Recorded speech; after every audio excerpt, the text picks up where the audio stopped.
You are tired in a way sleep has not fixed.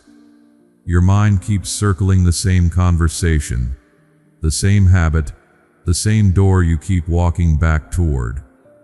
Part of you already knew it would leave you emptier. Part of you hoped this time might be different. Now you sit with that familiar ache, frustration, self-doubt, and the quiet sting of knowing you crossed your own warning again. Precious one, when I told you to stop, it was not because I wanted to take something good from you. It was because I could already see what it would cost you. I saw how it would wear down your peace. I saw how it would tangle your thoughts. I saw how it would ask more from your heart than it ever planned to give back. Beloved, you have mistaken some warnings for rejection. You have heard restraint as if it were punishment. You have heard my caution and translated it through old wounds, through controlling voices, through harsh authority, through people who said no without care, without explanation, without tenderness. So when I said, "This path is not for you," part of you braced. You thought I was trying to narrow your life, but dear heart, I was trying to protect your life. There are things you keep calling tempting that are really draining. There are patterns you keep revisiting not because they are nourishing, but because they are familiar. And familiar pain can feel safer than unfamiliar peace. Loved one, that is one of the hardest truths for a weary heart to face. You do not always return to what is good. Sometimes you return to what is known, to the person who stirs confusion because confusion feels like intensity, to the habit that numbs you because numbness feels easier than feeling everything, to the thought spiral that keeps you vigilant because vigilance feels like control, to the over-giving, the over-explaining, the overreaching, because if you keep doing more, perhaps you will not have to sit with your own need. Sweet soul, when I said stop, I was not shaming your desire. I was naming the damage. I was not dismissing your longing. I was noticing where longing had begun to lead you toward depletion. I was not trying to make your world smaller. I was trying to keep your heart from being spread so thin that you could no longer hear what is true. My dear one, some things in your life do not need more effort. They need interruption. Some cycles do not improve because you understand them better. They change when you finally step back from what keeps wounding you. Some doors are not closed to punish you. They are closed because what waits behind them would ask you to betray your own peace. Dear heart, I know this is hard to hear when part of you still wants what hurts you. I know there are attachments that feel deep simply because they are intense. I know there are patterns you can explain beautifully and still not be free from. I know the private bargaining that says maybe just once more. Maybe if I handle it differently. Maybe I can go near it without being pulled under. Beloved, you have tried that, and now your spirit is tired. Not because you are weak, but because cycles are exhausting, especially the ones you already recognized and still return to. That kind of weariness carries its own sorrow. It is not only pain from the thing itself, it is pain from knowing you had already been warned. Loved one, do not turn that sorrow into self-cruelty. There is a difference between waking up and beating yourself down. One leads to clarity, the other only deepens the fog. I am not speaking to you now to humiliate you. I am speaking because I want you back from what has been thinning you out. Precious one, listen carefully. My stop was never the voice of disgust. It was the voice of care standing in front of harm. Like a hand at the edge of a hot stove. Like a firm word when a tired child keeps drifting toward traffic. Not anger for the sake of control. Love for the sake of safety. That is how I have been speaking to you. That is how I am speaking still. Beloved, you do not need to be afraid of my firmness. Firmness in love is not rejection. It is protection with backbone. It is tenderness that refuses to flatter what is harming you. It is mercy that will not smile politely while you keep losing pieces of yourself. Dear heart, there are moments when softness means comfort. And there are moments when softness means truth spoken clearly enough to interrupt a pattern. This is one of those moments. So hear me clearly, the thing you keep excusing is costing too much. The connection that keeps pulling you into unrest is not harmless. The habit that leaves you dull and ashamed is not giving you rest. The mental loop you call trying to prepare is not actually keeping you safe. My child, you have been living too close to the storm and calling it normal. You have learned to function in turbulence, to speak while strained, to smile while depleted, to keep going while your inner life asks for relief. But functioning is not the same as flourishing.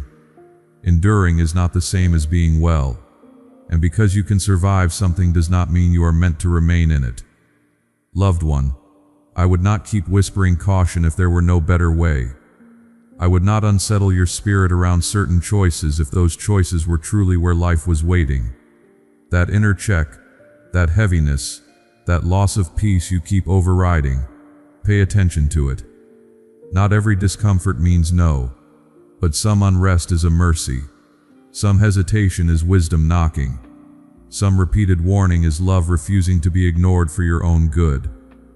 Sweet soul, you have asked why the same lesson keeps returning. Sometimes it returns because you are slow to learn, but often it returns because pain has grooves, because what is familiar draws you back, because your deeper needs keep reaching for relief in places that cannot hold them, because loneliness will settle for scraps when it has forgotten what real nourishment feels like, because fear will choose control over peace if peace requires surrender. My dear one, that does not make you hopeless. It makes you human. A human heart can know better and still reach backward, can want freedom and still miss its old cage, can long for healing and still resist the changes healing requires. So I am not shocked by your struggle. And I am not standing here with folded arms waiting for you to impress me. I am staying near because repeated patterns need repeated mercy. Precious one, I do not say stop this and then leave you alone with the ache beneath it. I care about the ache too, the emptiness that made the false comfort appealing, the fatigue that made the shortcut feel reasonable, the insecurity that made attention feel like love, the grief that made numbing seem necessary, the fear that made control feel safer than quiet trust. I know, and because I know, I go deeper than behavior alone. Beloved, if I only addressed the surface of your choices, you would feel managed but not healed.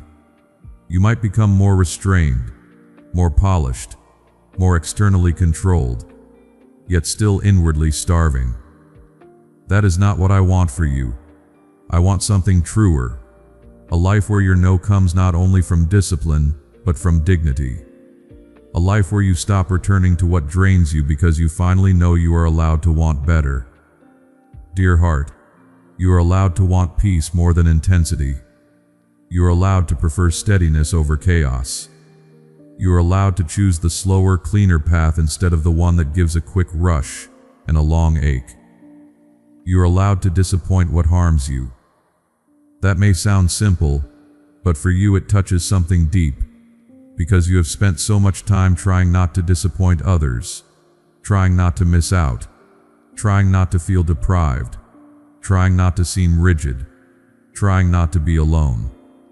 And in all that trying, you have sometimes abandoned yourself.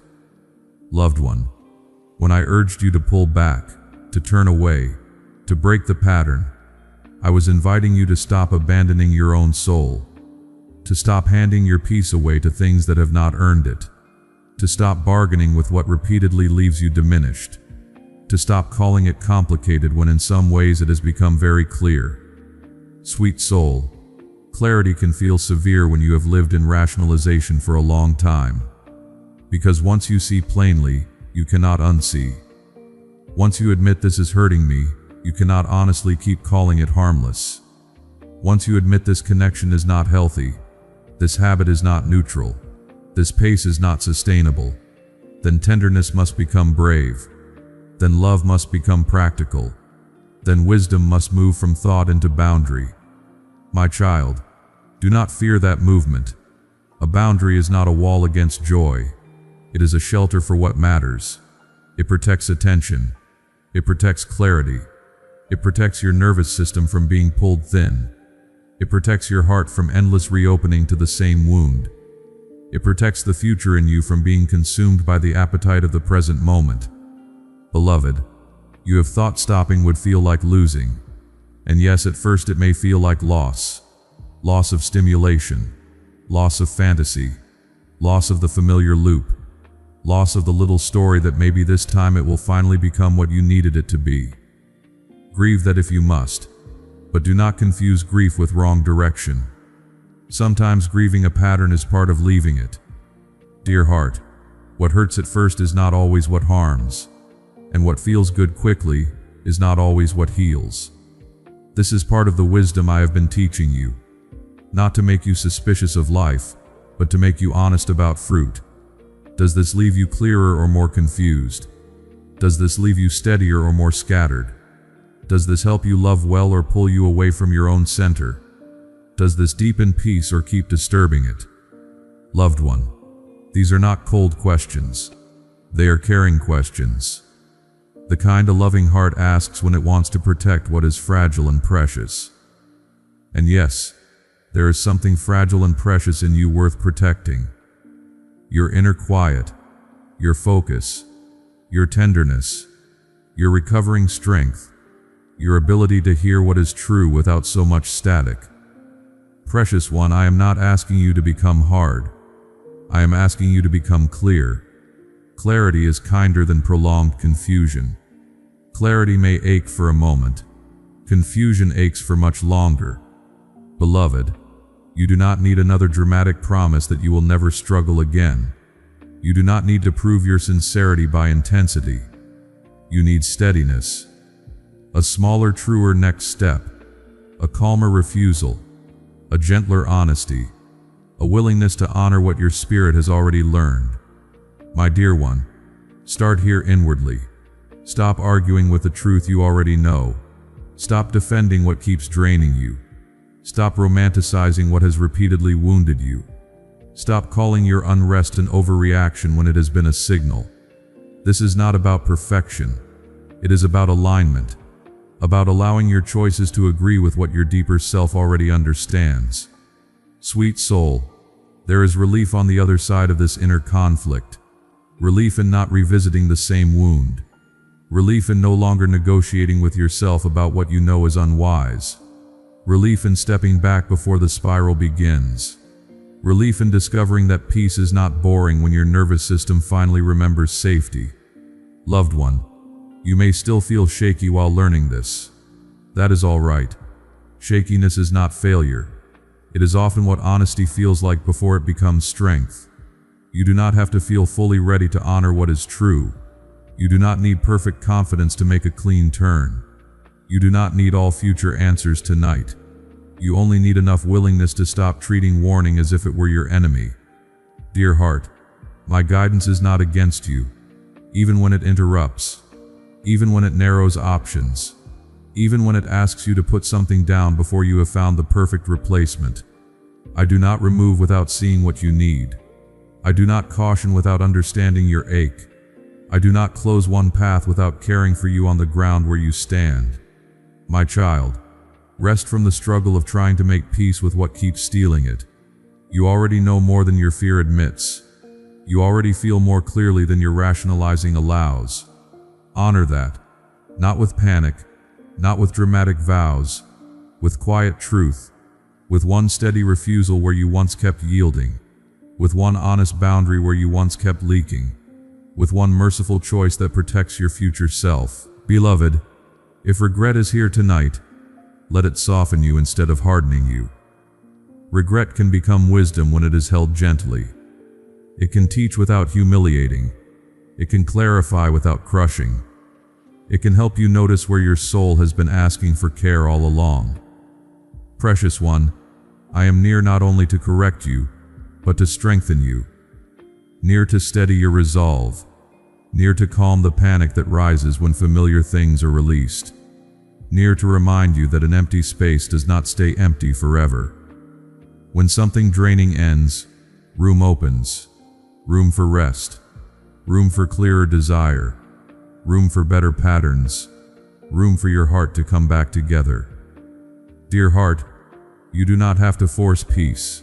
Just stop feeding what disturbs it. You do not have to manufacture freedom. Just stop returning to what binds. You do not have to become a different person overnight. Just become more honest about what your spirit has already been telling you. Loved one, the night grows quieter when the arguing slows, when the excuses thin out, when the inner tug of war begins to loosen. That quiet is not emptiness, it is space. Space for wisdom to land more gently. Space for your tired heart to rest from self-division. Space for a calmer life to begin taking shape. Sweet soul, I am still here in the middle of this turning. Not impatient, not severe.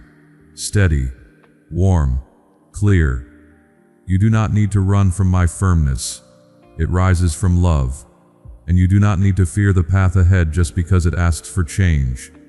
I will stay near while your heart learns that what protects it is not the same as what deprives it. So settle now, if only a little. The warning was never meant to shame you. It was meant to keep you. And even here, after the circling, after the ache, after the lesson returns once more, my care has not left the room. I remain close to your weary spirit, quiet as evening light, until clarity feels less sharp and more like home. My dear family, every message shared here is prepared with prayer and devotion. We continue this work with gratitude and faith. If you feel led to stand with this ministry, the support link is provided in the description and in the comment box below. May the Lord guide and bless you.